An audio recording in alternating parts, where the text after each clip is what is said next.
Hey everybody, it's Chris Cameron here, and I was just driving to work, and I had a few thoughts that I wanted to share with you, and one of them has to do with money. A lot of people think that if you have a lot of money, you're rich, that you can spend all you want, the rich people have it made, but really there's two parts to money, and the first part, obviously, is having not just having money, but a dependable cash flow. In other words, money coming in every week or every month that you can depend on to pay your bills and to live your life and have your lifestyle.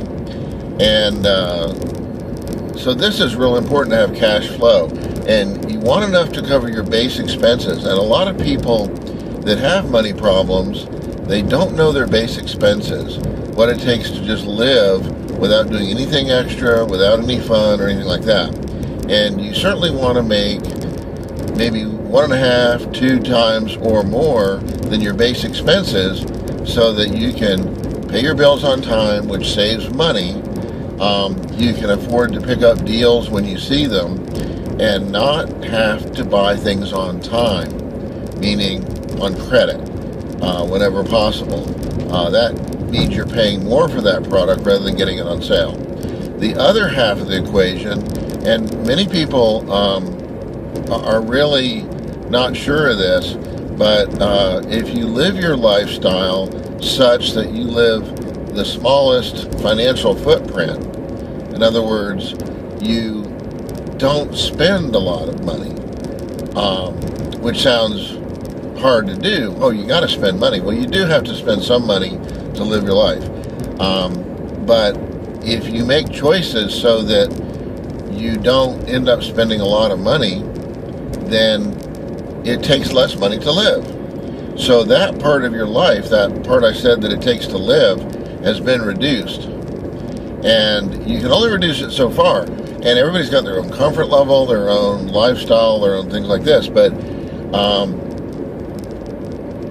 if you can pick up a reliable used car, you can save money. And I don't want to really use a lot of specific examples, but whenever you're about to purchase something, this is always true. Whether it's a drink at the 7-Eleven, or it's going out and having a good time at a local pub, or going out to a restaurant, buying clothes, shopping. You want to get a good value. But, and again, everybody's got their own comfort level. Some people have 3 or 4 pair of shoes. Some people have 30 or 40 pair of shoes. Or they'll buy them and they say, oh, well, they didn't fit. I'm too lazy to take them back. And they bought them full price. That's wasted money. So you have to look at everyday buying decisions, because everybody's got different circumstances, and look at how maybe I could spend less money. Maybe in America, you can always run out and pay full price, or full boat as I call it. And that is going to be your most expensive option. You see something, you go buy it right away. Like, you actually hop in the car, make a special trip, which also costs you money, and then you buy it. What will save you money is patience. You have patience to catch it on sale, at a discount. Maybe it's something you can buy pre-owned. You can buy it online where you don't have to drive to get it. Gotta watch the traffic here for just a second.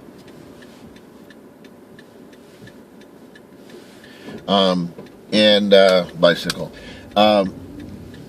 So you want to be sure that you're doing this. I'm going to take a quick pause here. I have to make a stop.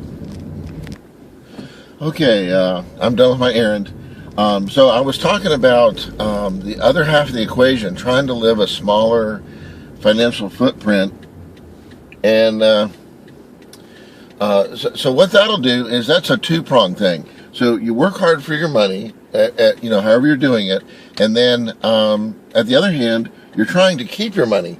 You're not trying to blow every dollar. Because I know that sometimes when I've met some people, and some of my relatives even, if they've got a 20 in their pocket and they stop at a 7-Eleven, it's gone. And I don't mean it's just broken, because see people are real big about, oh, I got to break it so-and-so.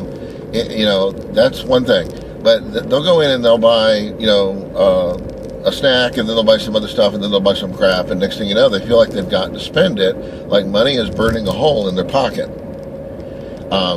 A lot of these things might be obvious to you, but some things might not. So you're working really hard for this money.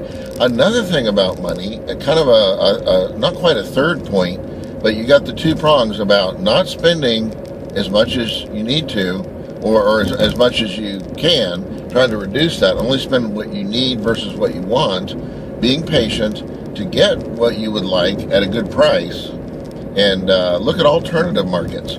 I'll tell you something that's not real well known maybe, but when I was starting work at a place where you had to dress appropriately, I didn't really want to spend $30 or $40 for each pair of slacks, 3 or 4 pair of slacks, and then spend $20, $30, $40 for each shirt, and the belt and the shoes. In other words, dropping $500, $700 for a set of clothes. So I went to a rummage sale, and I didn't just go to a rummage sale. I went on the bag day, where you buy a bag for like $5, and it was for a good cause, a local cause. And I found things that approximately fitted me, but I didn't sit there and try everything on and get really super cheap. I bought scads of clothes, tried them on when I was home. If I found a little rip or a little stain, I just threw it in the rag pile. Nobody's going to really want to wear that, like if I were to redonate it. And so I think I spent maybe $10. And, for doing that, and my wife was with me to help with colors, although I'm pretty good about that, I actually looked pretty good. It wasn't like some kind of homeless person where the clothes don't match, they're out of fashion. There was a couple of gentlemen, I guess were about my size when I was a little bit smaller, and that totally rocked, I got a lot of good clothes at a fraction of the price. Typically, you might spend between 1 and 10% of what you normally spend. And so spending $500 to $700, I spent $5 to $10. So that was a really good way to save money. Sometimes ladies can do it too. I know ladies' clothes are a lot more elaborate, a lot more involved. Now, I'm not talking about buying your underwear used or anything really creepy. These are just ordinary things. So that's a way you can save money. So anything you go to buy, look at how you don't have to spend money. A lot of people think, I'm going shopping, I usually drop $100, $200, so you got to do it, and you settle for things. Now, if you see something you really like, and it's wildly overpriced, and it's on sale, but it's still pricey, you want to look, is that worth the amount of work I took in to earn that money? So, we got that going on. Now, the third kind of prong is a small one, but it does impact people at different times in their lives, is that if you work for this money, that's one kind of money to some people. If you get money in a birthday card, or you find money, like on the street, you find something on the street, then to some people, that's spending money. You got to spend it. And in reality, when you have whatever you're worth or whatever's in the bank or whatever, you have, it's all the same money. So if you find $20 and there's, of course, no way to return it, no ethics involved here, you're up $20. If you blow it, you're not. You might enjoy the $20, but it's temporary. So you have that. So found money is the same as earned money. It should put you up in your financial world. It shouldn't bring you down. And this really impacts people, because a lot of people aren't very good with money. They don't train you about it. And how this really hurts is when you win the lottery. This usually ruins people's lives. Or it certainly makes them angry and bitter, and usually within 2 to 5 years, they're back where they started. They have the same thing, they have to go back to work, all their toys are gone, people have picked them clean, like something in the jungle. They got a hold of them, picked them clean. So people come out of the woodwork, distant relatives, charities. These are all worthy things necessarily. But that doesn't mean they have a call to your money.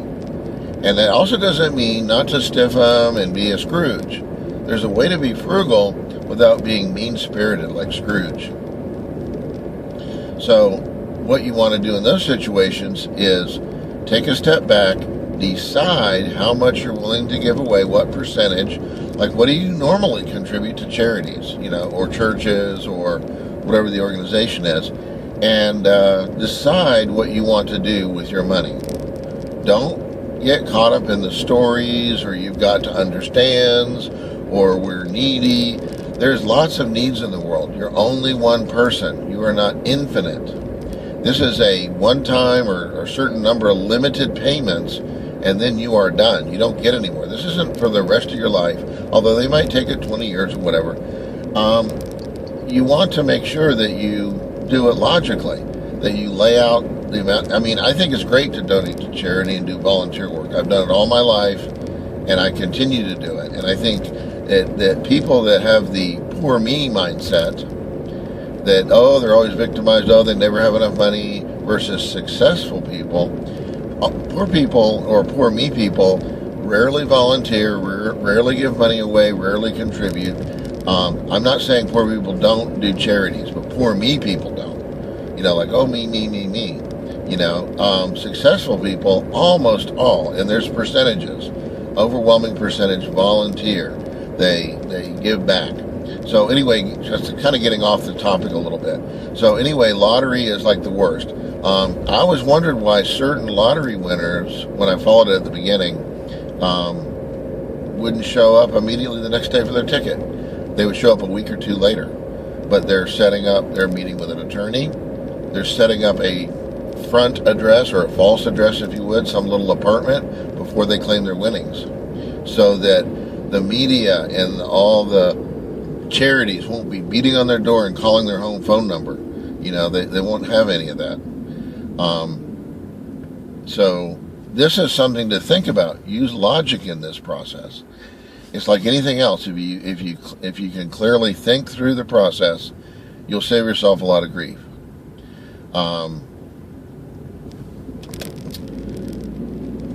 The next thing I want to talk about is that if you do these things successfully, you will start to build up money. And like I've seen it with tenants, that some tenants, when they move out, all their crap's on the side of the roads, all busted, all beat up. So that's kind of another thing, is that every couple of years they move, they probably owe on their rent, and they got kicked out. And the landlord doesn't want to kick them out. He would love to have somebody that paid the rent and stayed there. But he can't get involved in their personal finances, which are usually chaotic. So they get kicked out. All the crap's on the side of the road because they can only afford to move so much. Moving at the last second, sheriff's meeting them, kicking them out. And I'm trying to show this from an ethical point of view, not the poor me people like, oh, well, they had this happen. No, let's not look at that. Let's look at they mismanaged their money, or they didn't plan right, or they over-rented, or they went on a vacation or something. They spent money that should have gone to rent. That was their first commitment, to keep a roof over their head. Other commitments follow that. And you have this chaos where that eats up a lot of money. Not paying your bills on time, late fees, things of this nature. So when you're looking at this, you want to kind of have a plan that you can afford where you live, you can afford your payments, and it's and always looking for deals. I'm going to just pause it just a second. Okay, I'm back. So just to wrap it up, he's not moving. I wonder why. Just to wrap it up, if you have two major prongs with money management, and by the way, people that are fairly good with money are happier. There's a lot less stress in their life if they have a relationship. Relationships, number one reason of breaking up is money problems. I'm not going to really go into anything else like that, but the two prongs are living a life under control that is frugal, and there's different levels of that. So it's not all or nothing, like, oh, I've got to give up this and this and this and this and this and this. There's a lot of fun things that are cheap. I know when I was first married, we did a lot of camping, went to a lot of parks because they were cheap. Now we're in a position we can go to a nicer motel. We used to be in the $30, $40 rooms, which was, back in the 80s. That's like a $50 room now. And now we're, more like into the $70, $80 rooms because we can afford it without impacting our lifestyle. We've developed the income streams, and we don't just have me and my wife working. We are working professionals, but we also have other streams. We're always looking for ways to earn money. So it's just a thing that you don't want to have all your eggs in one basket. If you get fired, you lose your job. You should have some cushion. So the main two prongs are living frugally and trying to get the most for your money when you do spend it. Don't run out and pay full boat. Got to buy it today. Have some patience. Look for deals. Don't be above buying pre-owned stuff. And whatever your comfort level is for whatever reason, I respect that. But if you can buy, like a lot of our furniture was pre-owned when we got our house. We bought one sofa new, and you know what? I still don't like having done that. I thought it was a lot of money for what I got. I didn't get the value out of it. Ironically, we changed the look inside of our house with carpet and different decorations, so the colors kind of changed to more of a Florida look. And we sold the furniture about 5 years later. We had it in a spare room that was not even used. Nobody went in there for like 2 years. We only used it for 3 years. It had no, burn marks or no mildew or any, pet odors or anything like that. So we got, about half price. But I just thought I'd much rather buy it used to get a much better value. I think in the day, in the 80s, we paid about $800 for the couch and love seat. That's like about $2,400 now, going with what the value of money is. And we just bought a leather sectional that will seat about 6-8 people, and it fits around our living room on Craigslist for $400. And the lady lived in a really nice house. It was about $5,000 in this couch, and it was just tiniest bits of wear. It wasn't tired, it wasn't soiled, it wasn't out in the rain. And you know what? The lady was interesting. They had a nice house, but they drove regular cars. They had regular taste. So they were also at their level. They were, ahead of me, obviously, financially, but they were frugal. So I had somebody help me, excuse me, move it and all. But I saved a lot of money. But it took me probably 2 to 3 months to find it. And my wife and I, when I'd find something, we'd ride around and look at it, and it wasn't the right color, or there'd be too much wear on it. There was some in the used furniture shops for $800 that weren't sectionals. They had things we didn't want. So we just were patient, because when you're buying in the used market, you don't have the color choices. It's true. You get to pick the colors when it's new and all that, but you pay dearly, I feel. Again, that's if you want the right couch and then decorate the rest of the house better, that's fine. I respect that. But you do have to live with your financial situation. So I just wanted to encourage you to, spend wisely, earn wisely, be patient, and look for those deals. It makes it so much better at home. And then within a short time, you are enjoying your life much more, and the money you do spend, you really enjoy. So thanks for watching, and we'll talk to you soon.